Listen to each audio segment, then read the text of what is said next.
오늘 말씀의 제목은 복의 사람이 되는 비결, 복의 사람이 되는 길, 그런 제목입니다.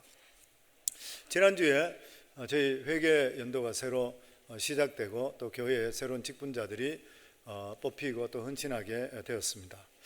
사역원장으로 또 그리고 팀장으로 그리고 모양팀장 그리고 목자로 그리고 또 7분의 안수 집사가 피택이 되었고 그리고 또 이제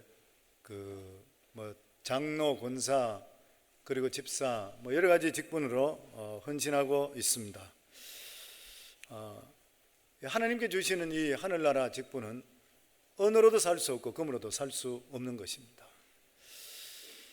그런데 하나님께서 우리들을 충성스럽게 여겨서 우리 각자에게 귀한 직분을 주셨습니다. 이 귀한 직분을 우리가 충성스럽게 행하게 될 때에 하늘나라뿐만 아니라 이 지상에도 살아갈 때 기도하는 것마다 응답되는 그런 축복이 주어지게 되어 있습니다. 저도 같이 평신도 생활을 예전에 할 때에 은혜 받기 전에는 교회 주는 그러한 직분이 얼마나 귀하다는 거 제가 알지를 못했습니다. 제가 원해서 집사 된 것도 아니고 교회에서 그냥 집사 직분을 주고, 그런데 기도도 할 줄 모르고 이랬기 때문에 주일날 제가 대표 기도 이름이 올라 있는 것을 보면 저는 교회를 가지를 않고 딴 분에게 부탁해버리고 그렇게 했었습니다. 그래서 왜 나에게 이런 일을, 힘든 일을 시키냐, 왜 내가 이 일을 해야 되냐, 제가 그렇게 생각했습니다. 그런데 정말 하나님을 만나는 그 순간, 그 이후부터 나 같은 자를 불러주시고 이러한 직분을 주신 것에 너무너무 감복하는 거예요. 내가 어떻게 하면 하나님의 더 기쁨이 될 수 있을까? 저 같은 자를 불러주셨으니까. 그러면서 기도하며 저에게 맡겨주는 그러한 일들을 할 때에 선교부에 들어가면 선교팀이 부흥해버리고, 제가 교육팀장을 맡으면 교육팀이 불같이 일어나버리고, 그래서 목사님께서 저에게 1년씩 아니면 2년씩 계속적으로 돌게 했어요. 딴 부수들은. 그러면서 가는 데마다 일어나게 되었습니다. 그러면서 교회 하는 일이 그렇게 제 마음이 기쁨이 될 수가 없었던 것이에요. 그런데 참 신기한 것은 은혜 받고 나서 하나님이 주시는 그 직책을 귀하게 여기고, 그리고 내가 하나님께 헌신할 때 사업은 아무래도 뒤쪽이 되는 것이에요. 그런데 제가 처음에 은혜 받았을 때에 제 사무실의 직원이 3명, 4명 정도밖에 되질 않았습니다. 그런데 은혜 받고 내가 교회에 집중하고 오전 10시, 늦어도 11시 이래 되면은 사무실 일 모든 걸 재버리고 교회 와서 잡초 뽑고 청소하고 그리고 사무일 보고 교회에서 이런 일들을 하면서부터 사업이 일어나기 시작했습니다. 그러고 나서 나중에는 보니까 직원이 40명까지 제 능력으로 도저히 할 수 없는 일들이 벌어지기를 시작하더라고요. 그래서 제가 목양 칼럼에도 적혀 있습니다만은 실제적으로 우리 삶 속에 하나님을 기쁘게 할 수 있는 일에 대해서 우리가 헌신할 때, 그래서 우리 교회 담임 목사님께 저보고 항상 하는 이야기가 집사님 부부는 하나님의 손이 함께하는 부부입니다. 그렇게 이야기했습니다. 그리고 목사님의 기쁨이 됐었고, 그리고 하나님께서 살아가는 모든 사업이나 자녀들 모든 일들을 책임져 주시고 하나님께 축복을 해 주셨습니다. 그래서 하나님은 우리의 앉고 일었음을 아시고 불꽃 같은 하나님께 눈으로 지금도 우리를 보고 계시는 거예요. 성경 갈라디아서 6장 7절에 보면 사람이 무엇으로 심든지 그대로 거둔다 그랬습니다. 예배로 심으시면 예배로 거두게 돼 있어요. 물질로 심으면 물질로 거두게 돼 있어요. 보면 헌신으로 심으면 헌신으로 거두게 되어 있는 것이에요. 우리가 교회 봉사한다는 것은 믿음의 씨앗을 심는 것입니다. 심지 않고 어떻게 거둬요? 성도님들 못 거둡니다. 거둘 수 없는 것이죠. 무엇이든지 심는 대로 그대로 거두리라. 망고불변에 질린 것이에요. 그래서 하나님께서 우리에게 주시는 이러한 귀한 직분들, 우리 성도님 할 수 있는 만큼 최선을 다해서 심어보시기 바랍니다. 그리고 제가 경험했듯이 우리 성도님들도 하나님이 주시는 귀한 복을 경험할 수 있기를 주 이름으로 축원합니다. 복이라 그러면 교회에서 기복이라 이렇게 생각해요. 복을 기원하는 것, 기복신앙. 그런데 기복신앙이라는 것이 뭐냐면은 하나님보다 복에 초점이 맞춰지면 기복신앙이잖아요. 그런데 우리 삶 속에 실제적으로 우리는 복이 없이 못 삽니다. 하나님의 복이 없이는 우리가 살 수 있는 존재가 결국 될 수가 없습니다. 하나님께서는 이 세상을 지으시고 인간을 지으신 후에 하나님의 첫 번째 하신 말씀이 우리들에게 복을 주신다고 그랬어요. 창세기 1장 28절에 보면 하나님이 그들에게 복을 주시며, 성경은 복으로 시작해서 복으로 끝납니다. 계시록에 그들에게 복을 주시며 하나님이 그들에게 이르시되 생육하고 번성하여 땅에 충만하라, 땅을 정복하라, 바다의 물고기와 하늘의 새와 땅에 움직이는 모든 생물을 다스리게 하라. 그들에게 복을 주시어서 그들에게 이르시되 생육하고 번성하라, 형통하라, 땅에 충만하라, 땅을 정복하라, 바다와 물 모든 것들을 다스리라. 다스리는 권세까지 다 허락해 주셨습니다. 계시록 마지막 1장 3절에도 보면 이 예언의 말씀을 읽는 자와 듣는 자와 그 가운데 기록된 것을 지키는 자는 복이 있나니 때가 가까움이라. 우리가 신앙을 가졌다는 뜻이 뭐냐면은 복의 근원 되시는 하나님의 축복의 통로가 되었다는 것이요. 나를 통해서 주위 사람들에게 축복을 전해줄 수가 있어야 되고 축복을 쏟아낼 수가 있어야 돼요. 수많은 사람들이 나를 통해서 하나님의 은혜와 축복을 받을 것이며 새로운 삶을 살 수 있도록 만들어 줘야 되는 것이요. 성령, 우리가 예수 믿으면 그래 되는 것이요. 죄송합니다. 내 이야기 자꾸 시작해서 저는 항상 설교를 준비할 때 그래 생각해요. 말씀을 볼 때마다 진짜 별 볼 일 없는 사람인데 어떻게 해서 하나님께서 불러내니까 저를 통해서도 어쨌든 구원의 역사가 임하잖아요. 예수 믿는 역사가 임하게 되는 거잖아요. 깨어졌던 가정이 바로 되는 것이에요. 타락했던 사람이 바로 돌아요. 성령께 하시는 일이지만 사용해 주시잖아요. 아무것도 아닌 인생을 통해 우리가 별 볼 일 없는데도 불구하고 복의 사람으로 들어가는 순간부터 그 사람을 하나님께 사용하셔서 그를 통해서 복이 임하게 만들어 주시는 것이에요. 복의 조상이라 그러면 아브라함입니다. 믿음의 조상이잖아요. 그런데 아브라함을 우리가 잘 알고 있듯이 그 사람 그렇게 많이 배운 사람도 아니에요. 집안이 믿음의 가문을 일으켰던 사람도 아니에요. 자기 아버지가 우상 만들어 팔던 사람이요. 그리고 나이가 75살이에요. 죽을 때가 얼마 남지 않은 사람이요. 그런데 하나님께 그를 불러냈습니다. 불러내시고 나서 너는 복이 될 것이라 그랬어요. 엄청스러운 말이죠. 너를 통해서 주위가 복을 받을 것이라.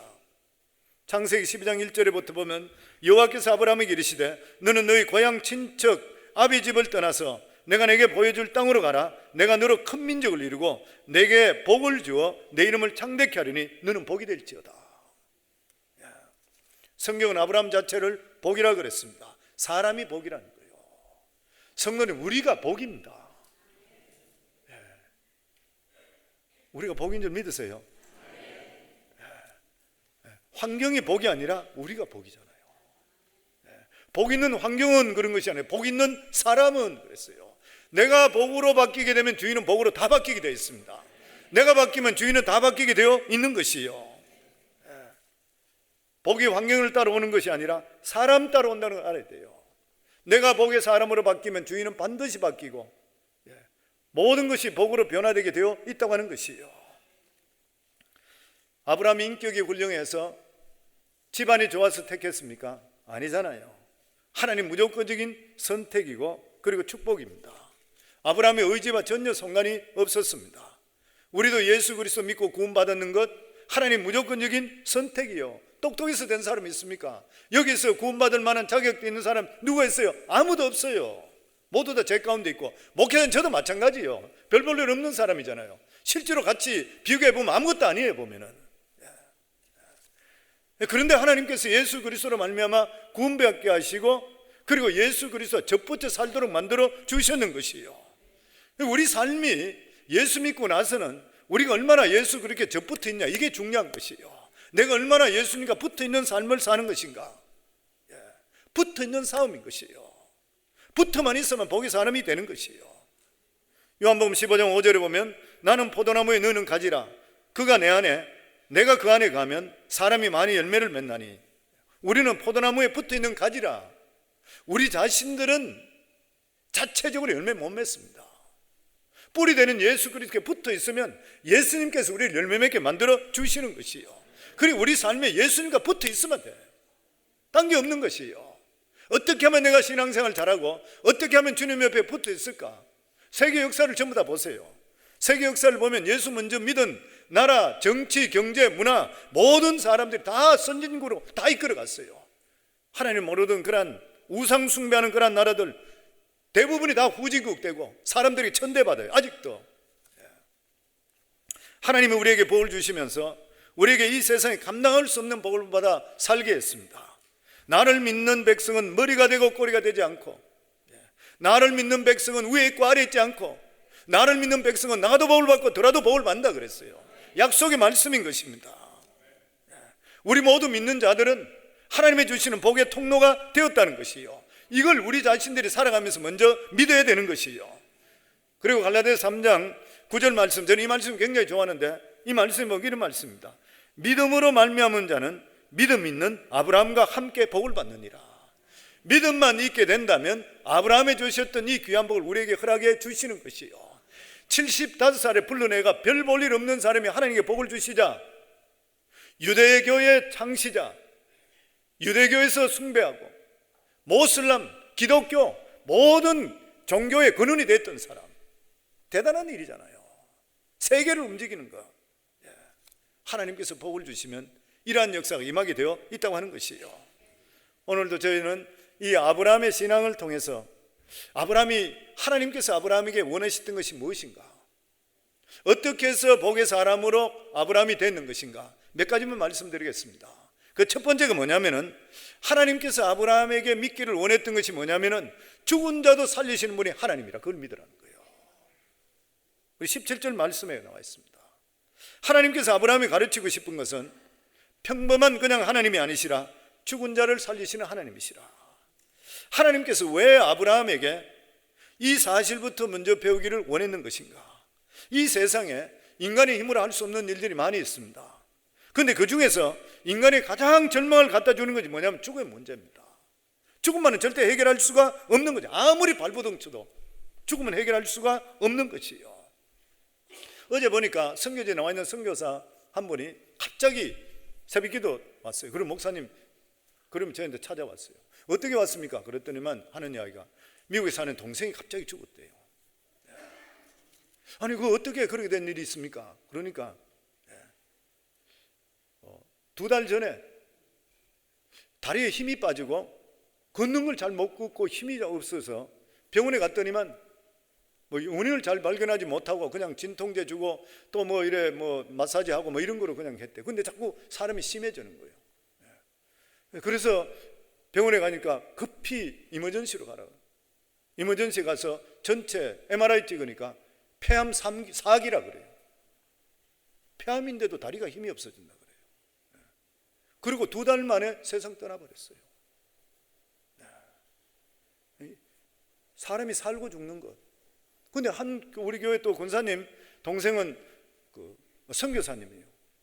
근데 기도 제목 우리 교회 돌아서 기도했는데 이분은 자기 몸이 좀 이상이 생기고 조금 이상한 것 같아서 자기 친구 의사한테 전화했더니만 급히 바로 병원으로 바로 이머전시 타고 911 바로 들어가라고 그러더래요. 병원에 갔더니만 심장 이 동맥이 4개가 들어가는데 4개가 다 막혔다고 그래요. 기적적으로 살아나는 거예요. 아까 2부 예배 끝나고 나서 제가 물어보니까, 그때 기도 같이 했는데 물어보니까 목요일날 수술했는데 월요일날 벌써 퇴원시켜 걷고 다닌대요. 사람의 죽고 사는 건 모릅니다, 성도님들. 그런데 이 생명의 주인은 하나님이신 거예요. 하나님께서 그것을 우리에게 말씀해 주시고 있는 것이요.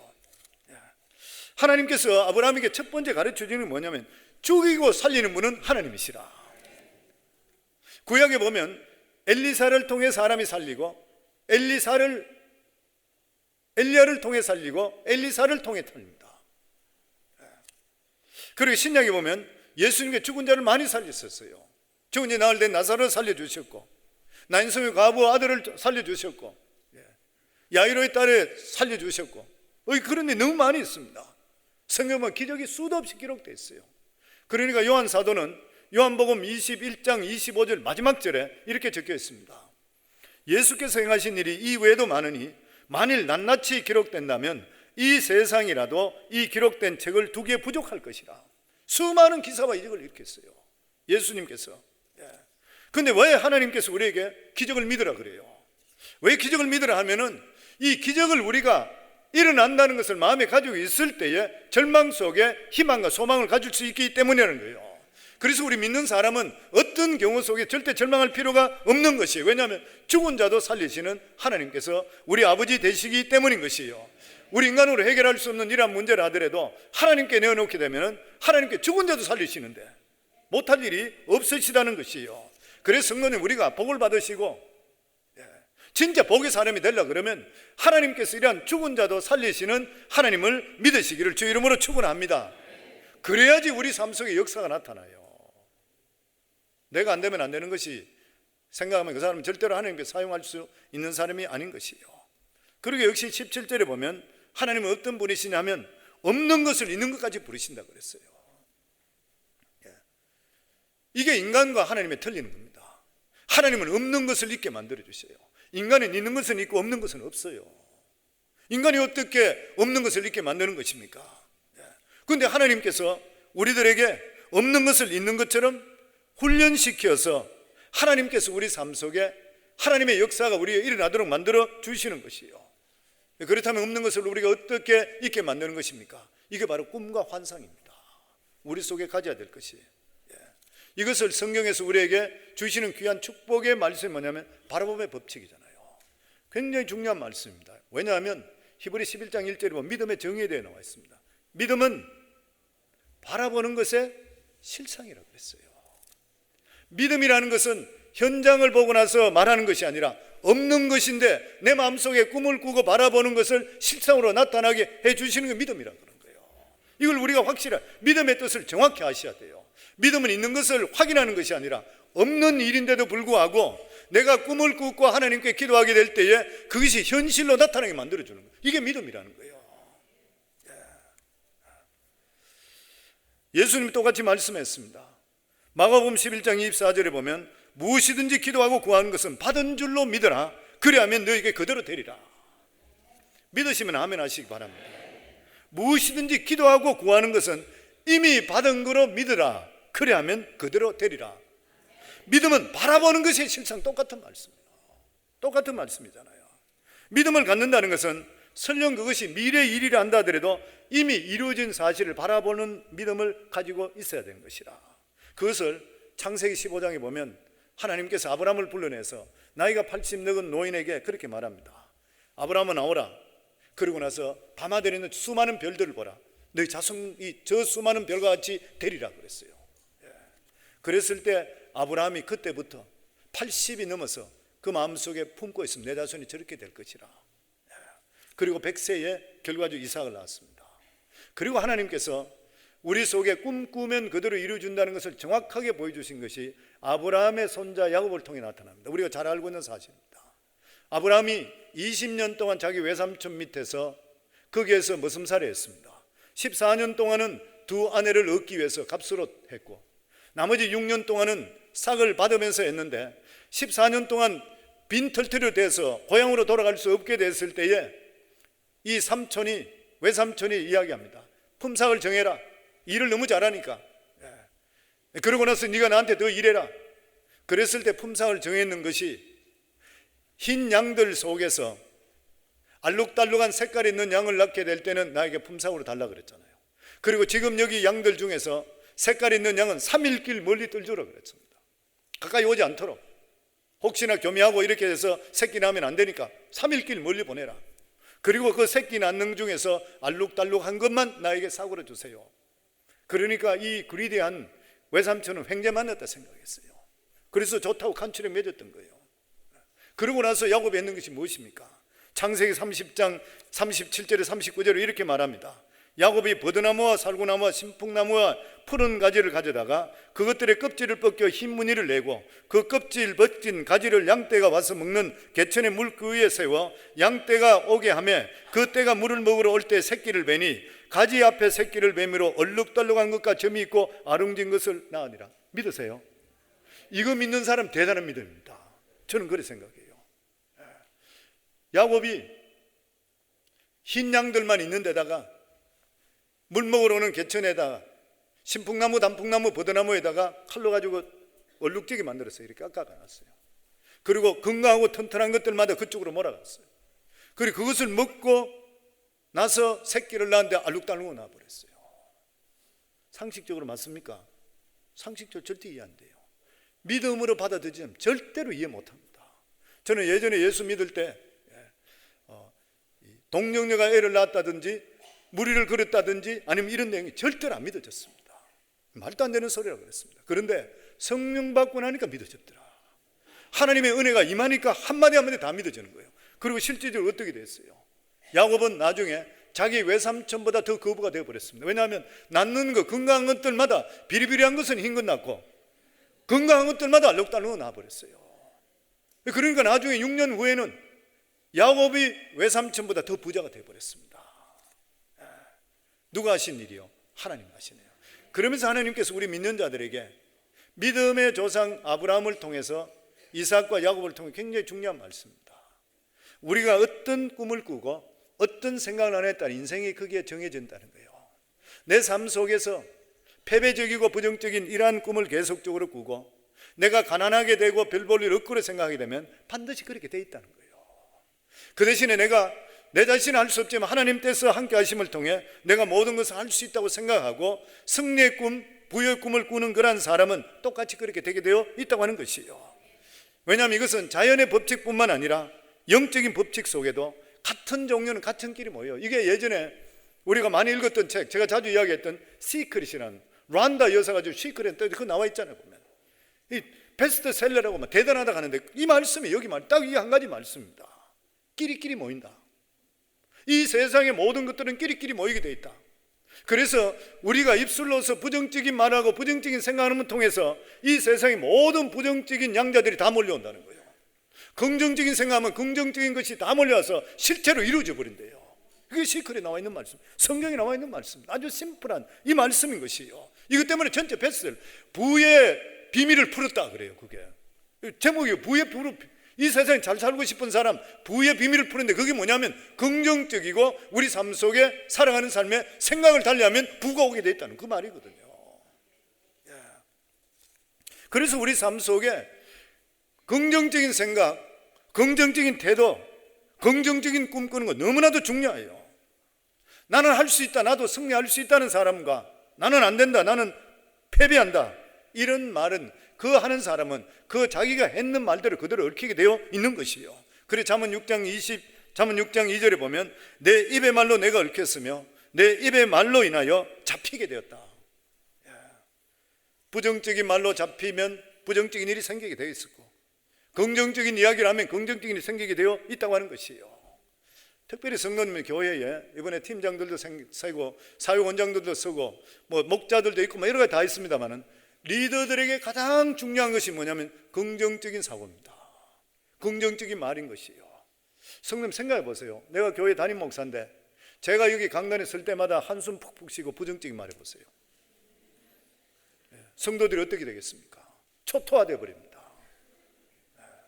목장에서 목자도 마찬가지로 모일 때마다 불평하고 원망하고 한숨 들이쉬다 부으시 이렇게 하면은 목장이 될 수 있어요? 안 돼요. 왜 그러냐면 하나님은 없는 것을 있게 하시고 죽은 자를 살리시는 하나님이기 때문에 부정적인 자는 절대로 사용할 수가 없습니다. 죽을 때까지 평생에 명심하여 되실 것이 하나님의 복을 받으시려고 그러면 내 살아가는 삶에 긍정적인 태도와 이러한 말과 이런 것이 바뀌기 전까지는 예수 믿기 때문에 밥은 먹을지 모르지만 큰 일로 사용되기는 걸렸습니다. 사용 절대 할 수가 없습니다. 그 사람 옆에 갈 때에 그 사람 때문에 내가 일어설 수가 있어야 돼요. 기분이 좋아지고 내가 할 수 있구나, 내가 연약하고 별 볼 일 없는데도 불구하고 진짜 하나님이 그러시니까 할 수 있겠네, 이런 마음이 들어야 되지. 그 사람 옆에 있으면 있는 신앙도 빼앗겨 버리면 이 보통 문제가 아닌 것이죠. 친구하고도 교제할 때에 부정적인 말하는 사람, 안 된다는 사람, 못한다는 사람, 뒤로 물러가는 사람과 사귀게 되면 손해가 이만저만이 아닌 것이에요. 보면 같은 믿음을 가지고 같은 꿈을 꾸고 그런 사람과 교제하게 될 때 서로 밀어주면서 하나님의 큰 일을 이룰 수 있게 되는 것이에요. 잘 아는 이야기인데 기러기가 날아갈 때에 일렬로 안 날아가잖아요. 항상 기러기는 V자 모양으로 간다 그러죠. 실제로 보시면은 날아가는 데 보면 다 이래 V자 모양이에요. 근데 그렇게 하는 이유가 있다 그러죠. 일렬로 가면은 기러기가 얼마 못 날아간답니다. 혼자서 날아가기 때문에 뒤에 아무도 없기 때문에 이게 못 날아간다 그래요. 근데 V자로 가게 되면은 그 V자 속을 하면서 뒤에서 날개치면서 그 뒤에 붙어 있는 그러한 기러기는 자기의 힘의 29%만 가지고 100% 힘을 낸대요. 그래서 그렇게 날아가면은 71% 힘을 세이브한대요. 그렇기 때문에 멀리 날아간대요. 그래서 기러기가 날아가면서 몇백 마일씩 그냥 날아가는 그런 이유가 앞에서 날아가면서 져서 주기 때문에, 그 공기 때문에, 그리고 제일 앞쪽에는 힘을 제일 많이 받기 때문에 얼마 못 가서 뒤로 바꿔야 된다. 그럼 딴 사람 딴 비둘기가 계속적으로 바뀐대요. 그리고 비둘기가 기러기 가면서 소리 지르고 간다 그러죠. 소리 지르면서 막 고함 지르면서 가는 게 힘내라 힘내라 그래 간다 그러죠. 힘내라 힘내라. 저도 강대상이 지금 설교는 똑같잖아요. 성도는 힘내세요 힘내세요 똑같잖아요. 그 나도 잘 먹어야 돼요. 잠깐 어쨌든 간에 보면은 앞에 리더하는 사람이 힘내라 힘내라 그래야 나가는 거지. 집에서 아버지나 어머니도 자식들 보고 힘내라 힘내라 하면 된다, 하나님 해주신다 그러지. 볼 때마다 만날 한숨만 내리시고 있으면 되는 거예요. 안 되는 거 똑같은 것이에요. 기르기가 똑같다는 것이에요. 믿음 있는 사람들이 같이 모이게 될 때에 서로 우리 힘내야 합시다, 기도합시다 그러면은 자기의 힘의 아주 적은 부분을 가지고 최영량까지 나타낼 수 있게 되고 장기간 오랫동안 계속 힘을 가지고 나갈 수가 있게 되는 것이에요 보면. 그래서 믿음의 사람들은 계속적으로 모이면 힘주는 말, 긍정적인 말, 이런 말 할 수가 있으셔야 돼요. 그래서 교회 리더들이 가장 중요한 게 부정적인 말하는 사람은 긍정적으로 바뀔 수 있도록 말을 자꾸 리더해 주셔야 돼요. 그래야지 그 사람이 살고 단체가 살게 되게 되어 있는 것이에요. 그러면서 하나님께서 아브라함에게 창조적인 말을 선언하게 했습니다. 바라보며 법칙과 함께 창조적인 선언을 하도록 명령했습니다. 창세기 17장 4절에 16절에 보면 보라 내 언약을 너에게 함께 있으니 너는 여러 민족의 아버지가 될지라. 이제 후로는 내 이름을 아브람이라 하지 아니하고 아브라함이라고 하리니 이는 내가 너를 여러 민족의 아비가 되게 함이라. 그리고 나서 15절에 보면 하나님이 또 아브라함에게 이르시되 내 아내 사레의 이름을 사레라 하지 말고 사라라 하라. 그에게 복을 주어 그가 내게 아들을 낳아주게 하며 내가 그에게 복을 주어 그를 여러 민족의 어머니가 되게 하리니 민족의 여러 왕이 그에게서 나리라. 아브라함이 아직까지 자식도 낳기 전에 아브라함 열국의 아비로 이름 바꿔버렸습니다. 그리고 그 아내 사레가 여왕이라는 그냥 공주라는 이름에서 하나님께서 사라라는 이름 바꿔버렸어요. 열국의 어미로 이름 바꿔버렸습니다. 정말 이런 이름은 우리가 생각할 때는 참 이해가 안 되는 이야기죠. 왜냐하면 나이가 100살 다 돼가고 얼굴이 쭈글쭈글한 사람에게 너희는 자식을 수도 없이 많이 낳을 것이다, 그러니까 이야기가 안 되잖아요. 근데 하나님께서 하시던 그게 뭐냐면 너희들이 자체가 창조적인 선언부터 먼저 해라. 네가 말만 그렇게 하면 이루어주는 거 내가 이루어준다, 그런 거예요. 하나님께서 실제로 이루어주잖아요. 예수님도 똑같은 말씀했습니다. 마가복음 11장에 보면 예수께서 그들에게 대답하여 이르시되 하나님을 믿으라. 내가 진실로 너희에게 이르노니 누구든지 이 산더러 들리어 바다에 던지라 하며 그 말한 것이 이루어질 줄 믿고 마음에 의심하지 않으면 그대로 되리라. 주님께 여기 말씀하시는 것이 기도부터 먼저 하라 말씀 안 했으면 말부터 먼저 하라 그랬어요. 너희들이 기도하고 나서 말해라 이렇게 안 했어요. 말이 바뀌게 되면 기도보다 더 중요한 게 말이 바뀌라는 것이에요. 내가 말이 바뀌게 될 때 하나님께서 이 산을 명하여 바다로 던지라 하더라 이루어진다는 것이에요. 그렇기 때문에 기독교가 우리에게 가르쳐주는 가장 중요한 게 뭐냐면은 고백의 종교입니다. 기독교는 고백의 종교인 것이에요. 입술의 고백을 통해서 구원받잖아요. 마음으로 믿어 의에 이르고 입으로 고백해서 시인해서 구원에 이른다 그랬어요. 그만큼 입술이 중요한 것이에요. 그래서 입술에 부정적인 사람은 갔다가 7길로 도망가셔야 돼요. 있는 믿음 다 빼앗겨버려요. 뿐만 아니라 입술의 고백을 통해 저주도 받습니다. 원망 불평을 통해 멸망도 받아요. 민수기 14장 28절에 그들에게 이르기를 여호와의 말씀에 나의 삶을 가리켜 맹세하느니 너희 말이 내 귀에 들린 대로 내가 행하리라. 예수 믿는데도 불구하고 왜 실패해요? 예수 믿는 사람도 실패해요. 성도님들 왜 실패하는 것이에요? 잘못된 것을 믿고 잘못되게 고백하기 때문에 그래요. 믿음의 말을 하지 않고 사탄의 말을 하기 시작하면 망하게 돼 있어요. 예수 믿는다 하더라도 믿음으로 충만한 말을 하게 되면 성공이 오게 돼 있습니다. 원망 불편하고 의심하는 말을 충만하게 말하게 되면 망하게 되어 있어요. 이 우주의 가장 강력이 뭐죠? 말인 것이요. 말은 믿음을 운반하는 도구라 그러잖아요. 말이 없으면 이 세상 창조될 수 없는 일이잖아요. 하나님께서 말씀을 통해서 창조하셨잖아요. 이 세상 말씀을 창조했잖아요. 말씀이, 우리의 말이 우리의 자체 이미지를 바꾸게 되어 있습니다. 그리고 이미지대로 사람은 살게 되어 있는 것이요. 조그마한 시골에 한 소년이 있었는데 이 아이가 동네에서도 왕따 당하고 학교에서도 왕따를 당합니다. 그 이유가 뭐냐면은 어머니가 처녀 때에 이 아이를 낳아서 사생아를 낳았어요. 그래서 적은 동네에서 그런 일이 생기게 되니까 사람들이 수군거리는 게 저 애비가 누구냐. 사람들이 자꾸 그런 이야기를 하게 되니까 이 아이는 주눅이 들어서 사람들이 가까이 가지는 못해요. 학교에서도 가면은 친구들이 그 아이를 이상하게 보고 나서 자꾸만 왕따시키는 거예요. 그러다가 이 아이가 나이가 12살이 됩니다. 12살이 됐는데 그 조그마한 동네에 교회가 있는데 교회에 새로운 목사님이 부임이 왔어. 근데 목사님이 설교를 아주 잘한다, 은혜스럽다, 이 이야기가 어린아이 속에 들리는 거예요. 그래서 이 아이가 어떤 설교인가 호기심 때문에 교회 가는데 사람들 있는데 섞이는 것이 불편해서 예배가 시작될 때 뒷자리가 앉는 거예요. 그리고 예배 끝나자마자 바로 또 떠나는 거예요. 자기는 살짝 왔다 살짝 가는 것이에요. 그러면서 하나님 말씀을 처음에는 잘 이해 못하다 들으면서 하나님의 그 사랑을 마음속에 느끼기 시작합니다.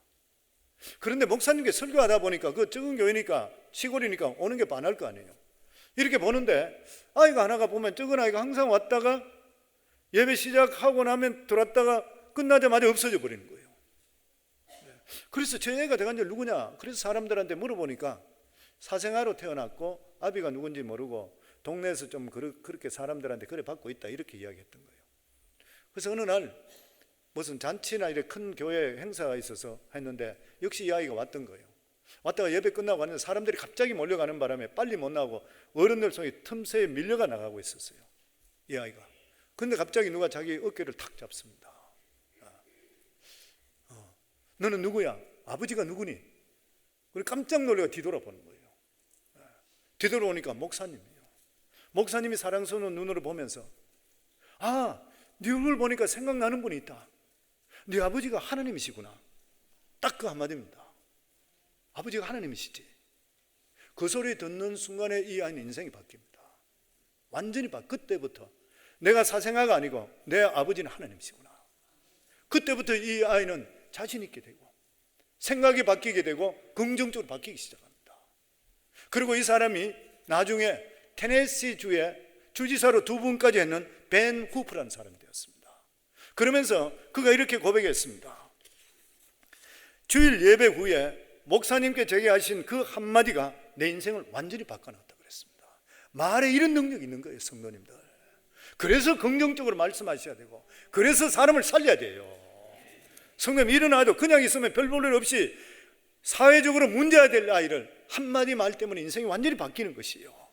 진짜 성령 충만한 사람이 누구신지 아십니까? 방언하고 기도 많이 하는 사람도 중요하지만 진짜 성령 충만한 사람은 말이 바뀌는 사람이에요. 말이 바뀐 사람이에요. 왜냐하면 예수 믿고 구원받고 성령 받으면 우리 삶 속에 새 방언을 말한다 그랬잖아요. 옛날에는 부정적으로 말하던 사람, 안 된다는 사람이 예수 믿고 바뀌고 나면 긍정적으로 바뀌어야 돼요. 나는 할 수 없지만 하나님 아신다. 아무리 환경이 나빠도 이런 환경 속에 하나님의 선한 뜻이 분명히 있다. 요즘 경기가 안 좋으면 하나님 이 가운데서 더 좋은 일이 있을 줄 믿는다. 고백해야 돼요. 자녀들 간에 집에 살 때도 요즘 경제가 안 좋고 힘들고 요즘 렌트도 힘들다 이러더라도 얘들아 이런 일을 통해 믿는 자에게는 반드시 하나님께서 세계를 이끌어 주신다. 기도하자. 저는 우리 성도님 그래 될 수 있기를 주의 이름으로 축원합니다. 그래야지 복을 받아요. 살아가면서. 그 다음에 하나님께서 아브라함에게 축복해 주라 그럽니다. 축복하라. 우리 믿는 사람 모두에게는 하나님의 주시는 것이 뭐냐면 축복권이 있습니다. 반드시 기억하셔야 됩니다. 창세기 12장 2절에 3절에 보면 내가 너로 큰 민족을 이루고 내게 복을 주어 내 이름을 창대케 하리니 너는 복이 될지어다. 너를 축복하는 자에는 내가 복을 내리고 너를 저주하는 자에게는 내가 저주하리니 땅의 모든 족속이 너를 인하여 복을 얻을 것이라. 히브리 11장 20절 21절에 보면 믿음으로 이삭은 장차 있을 일에 대하여 야곱과 에서에게 축복하였으며, 그의 아버지 이삭이 야곱과 에서에게 축복했으며, 믿음으로 야곱은 죽을 때에 요셉의 두 아들에게 축복했다. 유대인들은 전통적으로 아동 교육에서 축복하는 일을 가장 중요하게 생각합니다. 유대인들은 아이가 태어나면 축복부터 먼저예요. 아이가 1살이 되었을 때 돌이 되게 되면 최고 절정의 축복을 합니다. 그리고 성인식을 할 때에 그걸 보면 바르 미tz바라 그러는데, 그때가 되면 온 동네 사람, 일가 친척들, 랍비, 목회자죠, 다 와서 아이들에게 한마디 축복하기 시작합니다. 전체가 축복합니다. 그러니까 유대인들은 가장 적은 민족인데도 불구하고 세계를 이끄는 민족이 돼요. 성도님, 우리 자녀들 위해 축복하시는가요? 축복하셔야 돼요. 주위 사람들 보고 축복하셔야 돼요. 우리 교회에서 모일 때마다 저희가 인사할 때도 예수님을 축복합니다 하는 이유가 축복하셔야 돼요. 남편은 아내를 위해 축복하셔야 됩니다. 아내도 남편을 위해 축복하셔야 돼요. 저는 저 아내를 위해서, 저 사람 잘 모르겠겠지만 축복을 많이 해요. 제가 딴 때는 뭐 얼굴 보고는 축복을 잘 못하겠고, 밤에 잘 때 등을 보고 손을 대고 제가 축복 기도 많이 해요. 좀 알아면 좋을 것 같아요. 어쨌든 그래요. 축복을 합니다. 왜냐하면 저 사람이 복을 받아야지 저도 복을 같이 받잖아요. 그 축복할 때 하나님 이 딸을 통해 건강하게 해주실 뿐만 아니라 진짜 믿음의 가문 일으키게 해주세요. 저희 아내를 통해 축복 기도해요. 우리 부인들은 남편을 위해서, 우리 남편 보기는 별 볼 일 없더라도 이 사람 대단한 사람 되게 해주세요. 기도하셔야 돼요. 왜냐하면 우리 각자에게 하나님께 주시는 가장 귀한 건 축복권 허락해 주시는 것이에요. 아멘. 자녀들을 들어오고 나오고 안아서 축복 기도해 주셔야 됩니다. 저는 우리 여기서 우리 교회 아이들 있지만 내 눈에 뜨이는, 나한테 쫓아오고 눈에 띄는 애들마다 안고 축복 기도해 줘요. 토요일이든지 아니면 보통 때도 새벽 기도 때 오게 되면 애들 안고 오는 것 같으면 제가 가서 축복 기도해 줘요. 애들 축복. 저는 모르지만 축복 기도하면 나머지는 하나님 해주시는 거거든요. 모든 일들이 보면. 다가오는 토요일 날도 우리가 패밀리 월십 할 때 어린아이 데려오라 그러잖아요. 요즘은 어린아이가 옛날보다 숫자가, 아이들은 더 많이 나왔는데 새벽 기도는 줄어드는 것 같아요. 오셔서 축복 기도 받으셔야 돼요. 얼마나 귀한지 모르는 것이에요. 보면 좋은 것을 이야기할 때 들으셔야 돼요. 보면 나는 심각한데 웃고 이런 것들, 정말 그러세요. 축복권이 얼마나 귀한지를 모르는 것입니다. 그리고 또한 하나님께서 아브라함에게 인내하는 신앙을 갖게 하셨는데, 얼마까지 인내하게 했냐면 하나님께서 바라보며 법칙도 주시고 죽은 자도 살리시고 이런 것까지도 다 주셨는데도 불구하고 하나님께서 기다리게 했는 거 25년 기다리게 했잖아요. 로마 4장 19절에 보면 그가 100세나 되어 자기 몸에 죽은 것 같음과 사라의 태에 죽은 것을 같음을 알고도 믿음이 약해지지 않았다. 매일 아침 일어나서 아내와 남편 얼굴 보면 주름살밖에 안 보이잖아요. 100살 정도 되니까. 그럼에도 불구하고 사람적으로 볼 때는 기가 막힌 일인데도 불구하고 믿음이 약해지지를 않았다는 것이에요. 우리들도 교회 와서 하나님 말씀 들으면 기적이 일어날 것 같아요. 그런데 집에 가서 현실을 보게 되면 탄식 나요. 이렇게 한 소리 나는 거예요. 일을 어떻게 하면 좋으냐? 해결된 거 하나도 없다. 어려움이 닥쳐오면 내가 꿈꾸고 한상고 이루어질 줄 믿습니다 하는데 보면 아무것도 없어요. 그런데 이 시련의 기기를 반드시 이겨야 된다는 거예요. 이것을 못 이기면 낙제, 이것을 이기면 승리. 왜냐하면 하나님 살아계세요. 여러분이 뭐라 그러든지 하나님 계시는 거예요. 이 하나님이 살아계심을 인내 속에서 하나님 발견하셔야 돼요. 그러고 나면 흔들리지 않는 믿음 같습니다. 하나님 이럴 수가 있습니까? 이런 말 절대 안 해요. 나중에 가면. 그리고 뭐라 그러더라도 아브라함의 하나님께 가르쳐 주셨던 복에 받는 그러한 것이 뭐냐면 순종이잖아요. 아브라함 순종만큼 따라갈 사람이 있겠습니까? 100살에 낳은 아들을 하나님께서 번제로 드리라 그렇게 말씀했습니다. 그런데도 불구하고 그는 하나님께 드렸던 것이에요. 인간의 한계를 뛰어넘는 순종이라 그랬습니다. 하나님께서는 이 세상의 어떤 것보다도 순종을 제일 기뻐하십니다. 사울 왕에게 했던 말이 있죠. 순종이 제사보다 낫다. 순종이 제사가 뭐예요? 예배잖아요. 오늘 이렇게 예배 드리는 건 굉장히 대단하세요. 귀하세요. 근데 예배보다 더 중요한 것이 순종이에요. 순종이라는 거예요. 저는 우리 교회에 우리 찬양대에서도 그런 이야기하고 일부도 그런 이야기 했는데, 저희 교회에 저는 우리 장로님들 중직자들께 참 감사합니다. 정말 순종하셔요. 지금까지 제가 18년 19년 동안 목회하는 때에 보면 제가 부족한 게 많잖아요. 아마 생각이 틀릴 때도 많이 있을 거예요. 그럼에도 불구하고 항상 우리 교회 중직자들 장로님들 그냥 하세요 하면 예 목사님 하겠습니다. 무슨 일이 있더라도 다른 걸 걸지 않아요. 항상 그렇게 합니다. 너무너무 감사해요. 저는 하나님 마음도 똑같다 생각해요. 내 생각이 틀리더라도 우리가 하나님께서 말씀하시기 때문에 우리가 순종할 때 하나님 기뻐하신다 생각해요. 그래서 성경 말씀을 보면 순종이 제사보다 낫다. 너희들이 나와 예배 드리는 거 너무 중요한데 이 예배보다 더 중요한 게 하나님의 말씀에 순종하는 거라고 그랬어요. 성경에는 인물이 크게 두 가지로 딱 분류됩니다. 하나는 하나님께 순종에 잘된 사람, 하나는 하나님께 불순종에 망했는 사람. 딱 두 가지인 것이에요. 순종해서 복받은 사람은 에녹이고 죽음을 보지 않고 하나님 나라에 갔던 거고, 노아고 딴 사람 다 죽은데 노아는 살아났고, 그리고 또한 아브라함이고 이삭이고 모세고 다윗이고, 이런 사람 순종에 다 복을 받은 사람이에요. 불순종해서 저주를 받는 누구예요? 아담이요, 민족이 우리 조상. 그리고 가인인 것이잖아요. 고라 땅이 갈라지면서 다 빠져 죽어버렸어요. 사울 왕, 아나니아, 삽비라 저주받은 사람인 것이에요. 오늘 이곳에 오신 우리 성도님들 두 군데 중에 바로 써야 돼. 어느 쪽에 쓰겠습니까? 교회 다니면서 원망하고 불평하고 살겠습니까? 아니면 하나님 말씀대로 순종하고 살겠습니까? 순종하고 복을 받을 것인가? 불순종에 저주받을 것인가? 순종하고 잘 될 것인가? 불순종해서 잘 못 될 것인가? 순종해서 번영할 것인가? 아니면 불순종에 패망할 것인가? 순종해서 영생을 얻을 것인가? 불순종해서 멸망할 것인가? 분명하게 결단하고 이 자리 떠나셔야 돼요.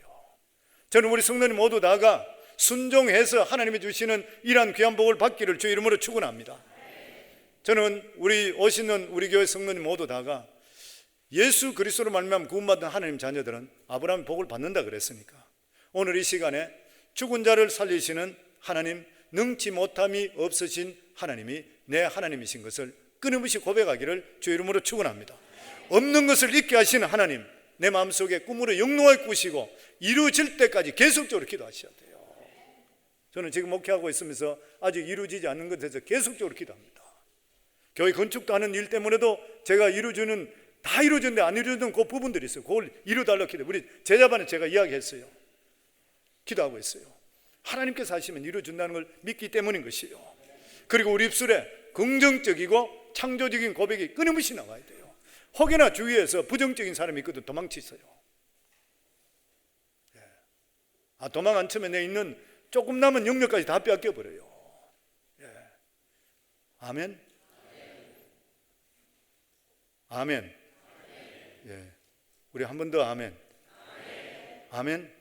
저는 우리 성도님 모두 진짜 복받기 원합니다. 왜냐하면 하나님은 복의 하나님이시잖아요. 그리고 아브라함을 하나님 택하시면서 네가 복이라 그랬잖아요.